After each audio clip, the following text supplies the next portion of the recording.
गर्व से कहो हम हिंदू हैं। साहब, मैं मुसलमान हूं। हिंदू धर्म क्यों बना? हिंदू धर्म यूं बना कि आर्य लोगों में महाभारत के बाद त्रुटि आ गई, क्योंकि ना जाने कितने दुनिया मर गई थी। 18 करोड़ तो कौरव और पांडव की सेना मर गई और 56 करोड़ यादव मर गए आपस में लड़के। अब हिसाब लाओ, अरबों की आबादी विनाश हुई और फिर उनसे संबंधित जो रिश्तेदार थे वो विचलित हुए।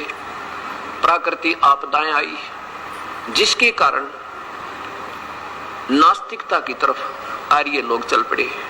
फिर उस समय जैसी समझ में आई जिन महापुरुषों ने इस समाज को फिर सोच बनाने की चेष्टा की। और हिंदू का अर्थ होता जो बीड़ी शराब मांस तंबाकू जिंदगी भर नहीं छुए और कीड़ी की भी हत्या ना करे, किसी की आत्मा काल नहीं करे, बहन बेटी को बुरी नजर से ना देखे, किसी की जेब ना काटे, मिलावट ना करे, उसका नाम हिंदू होता है।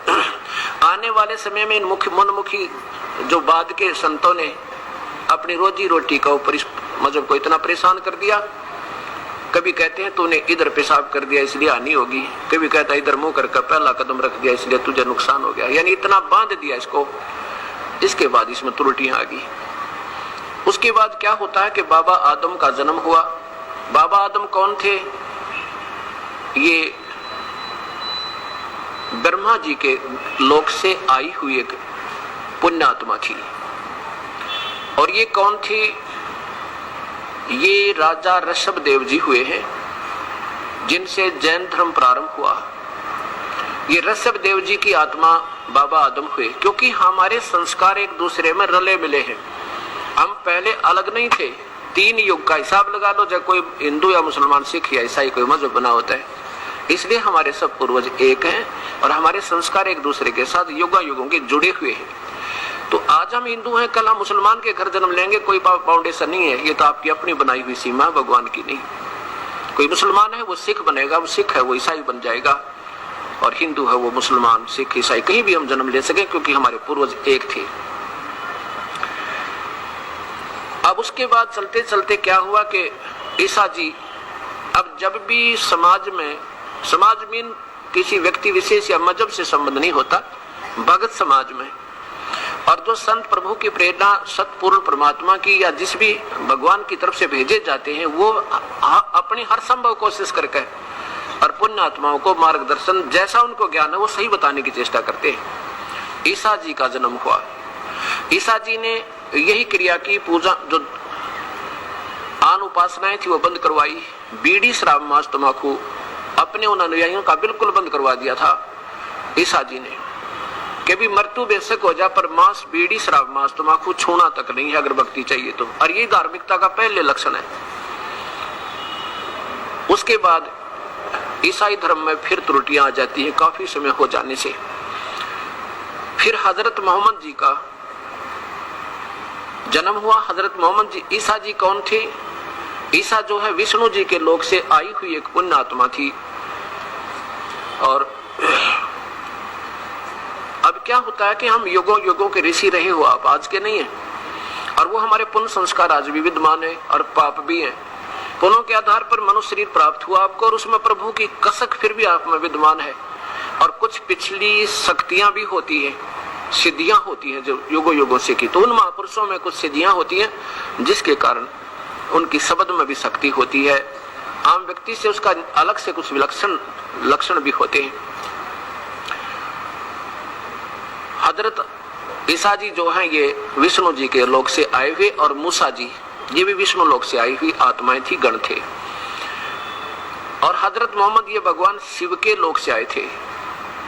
ये एक अच्छी आत्मा थी, पिछले जन्म जन्मांतर के ऋषि थे, और फिर भक्ति की कसक थी, और ये भी फिर अपना जैसी साधना इसको प्राप्त थी लगे हुए थे। बाद में फिर एक जिब्राइल नाम का फरिश्ता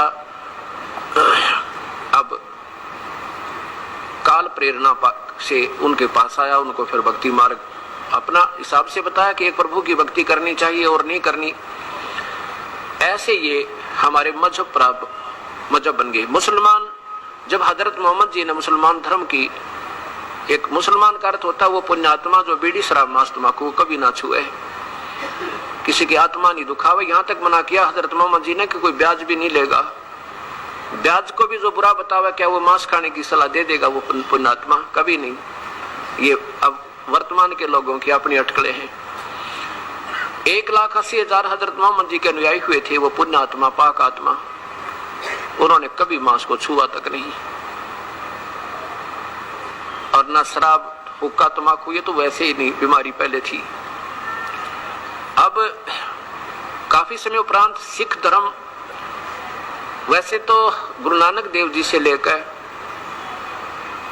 जो 10 सच्चे बादशाह हुए हैं, तो 9 तक तो कोई मजहब था ही नहीं। 10 में गुरु गोविंद सिंह जी ने भी मजहब नहीं, एक मजबूरी बन गई थी उनकी। क्या हो गया था कि मुसलमान लोग हिंदुओं को जबरदस्ती मुसलमान बना रहे थे। और मुसलमान हिंदुओं को मुसलमान क्यों बना रहे थे? उन्हें क्या शौक था? उन्होंने अपनी पूजा को, जो वो कर रहे हैं, क्या कर रहे हैं कि हजरत मोहम्मद जी को जब्राइल देवता, एक फरिश्ता आया और उसने कहा कि ये और बुत मूर्ति पूजा बंद करो, अन्य देवताओं की पूजा मत करो, एक प्रभु की आराधना करो।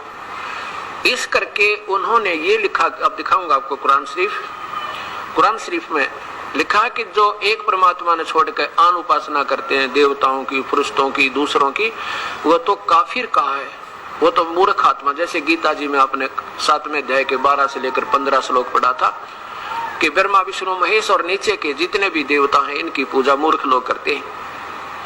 और यही कुरान शरीफ में, और यही पवित्र बाइबल में, और यही चारों पवित्र वेदों में, और यही गुरु ग्रंथ साहिब के अंदर केवल एक प्रभु की आराधना करने से जीव का छुटकारा होगा। तो मुसलमान अपनी साधना को सर्वश्रेष्ठ मान करके हम एक पूजा करते हैं, हिंदू हजारों कर रहे हैं। ये आन देवताओं की पूजा करते हैं, ये भोली आत्मा है, इनका कल्याण नहीं हो सकता। इसलिए उन्होंने सोचा कि जबरदस्ती भी अगर हम इनको सतमार्ग दे देंगे तो इनका कल्याण होगा। जैसे बच्चे को माता पिता ना दूध पीवा जबरदस्ती पिला देता है, ले बेटा पी ले, ले बेटा पी ले, और इंजेक्शन नहीं लगवावे तो भी पकड़ कर लगवा देते हैं कि इसका कल्याण हो जाए, बुराई, इसकी बीमारी कट जाए। ये सोचकर मुसलमान लोग अपनी साधना को सर्वप्रिय मानकर और हिंदुओं को जबरदस्ती मुसलमान बनाकर फिर उनको प्यार से बैठा कर, भाई ऐसे नमाज पढ़ो, ऐसा सुबह ऐसे करो, ऐसा करो, ऐसे समझाते थे। लेकिन गुरु गोविंद सिंह जी ने कहा भी देखो, ये है भक्ति का मार्ग, इसमें आप अपनी साधना बताओ, अपना प्रचार करो, हम अपना कर रहे हैं, जिसको जो अच्छा लगेगा सिलेक्ट कर लेगा, इसमें बाई फोर्स नहीं करना, ये तुम्हारी गलती है। तो इस बात को मुसलमान नहीं माने, तो इसके कुछ संघर्ष हो गया, जिसके कारण उन्होंने एक अलग से धार्मिक लोगों का अपनी मजहब रक्षार्थ प्रोटेक्शन के लिए कुछ एक संगठन बनाया था।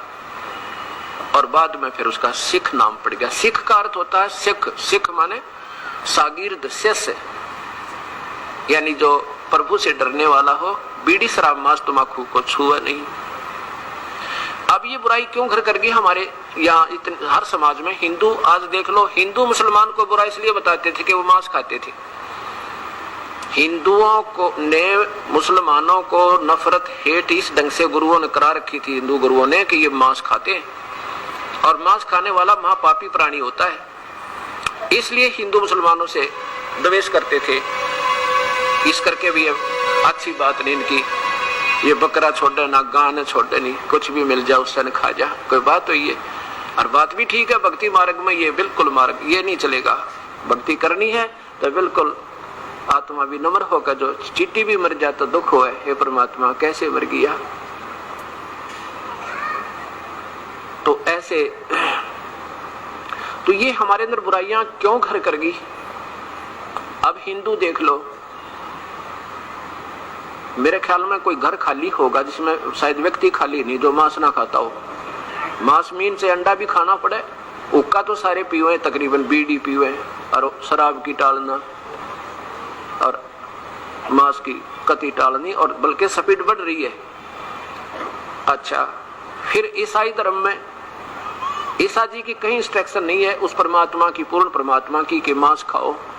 और हुक्का शराब ये तो वैसे ही व्यर्थ का काम है। और आदि ईसाई धर्म में देख लो, सारी बिजली पड़ गई, शराब की उनका टालना, मांस की उनका टालना, और भक्ति वो है ही नहीं जो करनी चाहिए। ऐसे ही मुसलमान धर्म में देख लो आज, है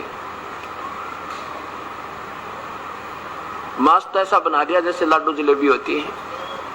और अब सिख धर्म में देख लो, उन 10 महापुरुषों का कोई प्रमाण दिखा दो जिन्होंने कभी बीड़ी शराब मांस तंबाकू को छुआ होता है।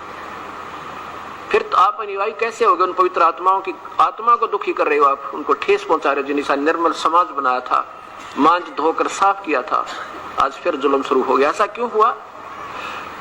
अब एक अटकल लगा ली सिख समाज ने। क्या कहते हैं? कहते गुरु गोविंद सिंह जी ने भी बकरा बड्डा सी कद बड्डा था भाई, जब उन्होंने 5 प्यारों की परीक्षा ली थी। ठीक है, उनने तो बढ़ दिया और वो जीवित भी कर दिया, वो महापुरुष थे।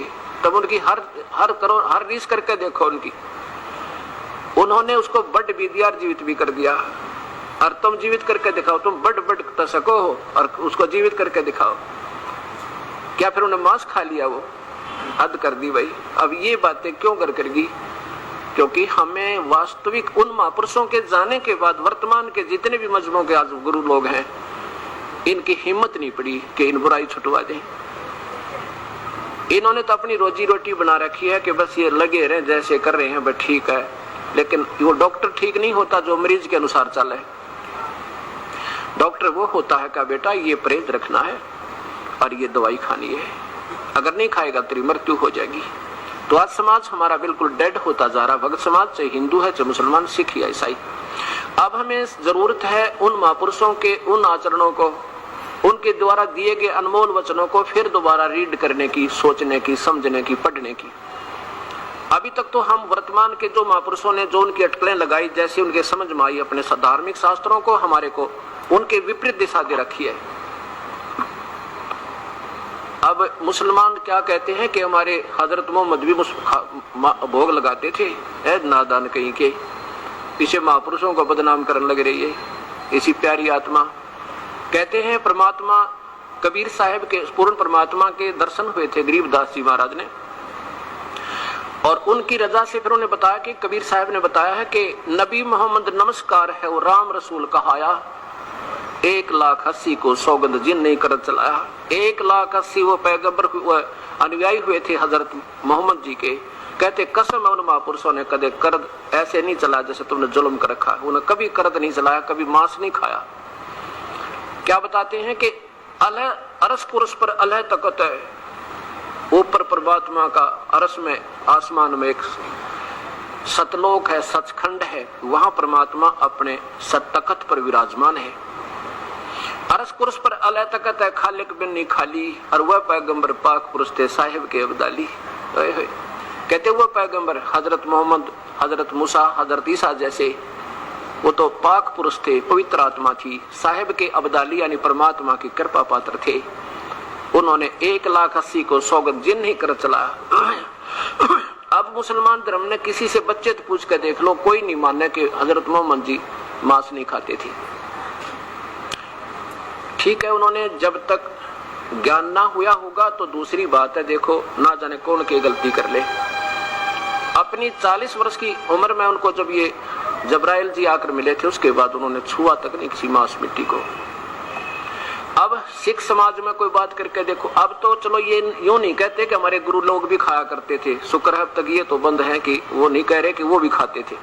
और 1000 वर्ष के बाद दिखा दूंगा इस समाज में कोई नो कहने वाला नहीं मिलेगा, बल्कि यूं कहेंगे साढ़े गुरु नानक देव जी भोग लगाते सी, ये कहने लग जाएंगे, उन महापुरुषों को बदनाम करने लग जाएंगे। अब देखो उन महापुरुषों ने, ये भी तो 300 वर्ष भी ना हो इस सिख धर्म की स्थापना को, और इसमें इतनी बुराई कर करके बीड़ी तो चलो नहीं पीते, मांस और शराब, हे भगवान तरह गजब हो। अब बुराई करें वो लोग और दुख हो हमने, क्योंकि ये प्यारी आत्मा दिशा भूल गई। उन अपने महापुरुषों के, उन पूर्वजों के उन वंशजों के ऐसा जुल्म करने लगे, उनकी आत्मा रो रही है वहां पर। तो अब हमने इसको फिर देखना होगा और हमने फिर इस भक्ति मार्ग को एक रस करना होगा। समाज से बीड़ी शराब मांस तंबाकू ये बिल्कुल हटेगी जब ये भक्ति चलेगी, नहीं तो केवल नाटकबाजी है, करते रहो, लाख जन्म भी सफल नहीं हो सकते। जरा सी बुराई करके यदि भक्ति करना चाहते हैं